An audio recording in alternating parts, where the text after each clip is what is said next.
राजगढ़ जिले के ब्यावरा शहर में राज्यसभा सदस्य प्रभात झा ने पत्रकारों से चर्चा करते हुए कहा कि किसान यदि कांग्रेस के साथ होते तो मध्य प्रदेश के उपचुनाव में 28 में से 19 सीटें भाजपा के पक्ष में नहीं आती।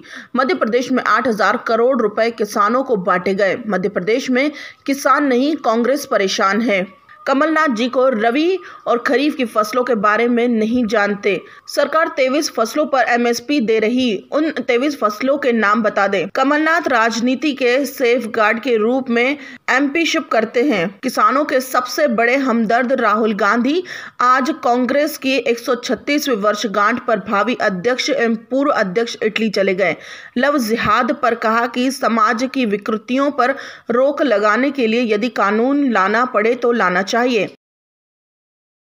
नाराज हैं तो कांग्रेस के पहलवान लोग,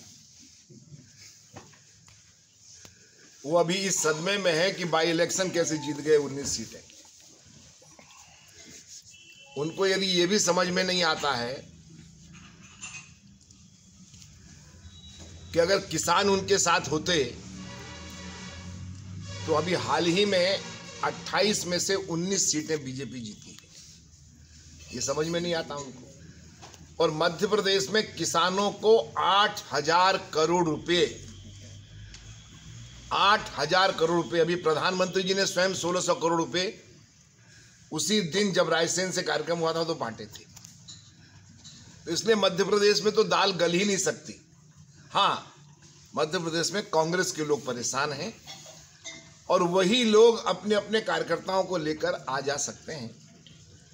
मध्य प्रदेश में एक भी चीज़ ऐसी नहीं है जो किसानों को नहीं मिली। 0% पर ब्याज फिर शुरू हो गया। कमलनाथ जी कह रहे हैं कि हमारी सरकार आएगी तो हम न्यूनतम मूल्य से कम अगर खरीदेंगे तो उस पर अपराध होगा।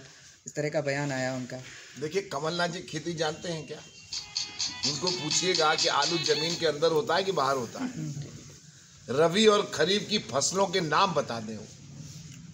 भारत सरकार जिन 23 फसलों पर एमएसपी दे रही है उन 23 फसलों के नाम बता दे।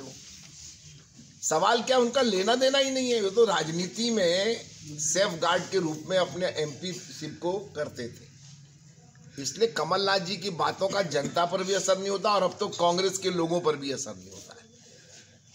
ऐसा ये प्रधानमंत्री जो सम्मान निधि दी गई है किसानों को, ये अभी जो प्रशासन ने जो है नोटिस जारी कर दिए कुछ किसानों को वापस लेने किए हैं किसानों को।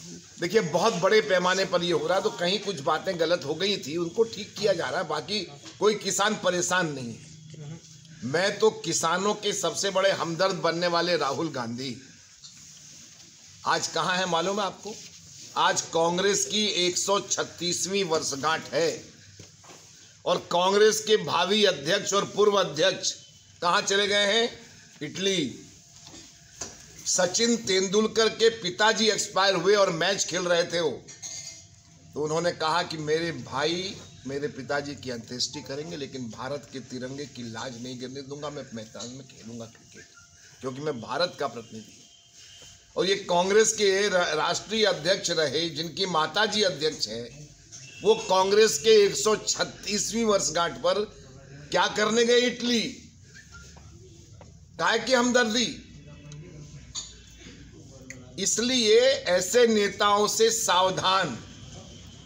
अब तो जहां जहां राहुल गांधी जी जाएं वहां पोस्टर लगाना चाहिए, सावधान राहुल गांधी आ रहे, क्या से क्या बोल देंगे, क्या करेंगे।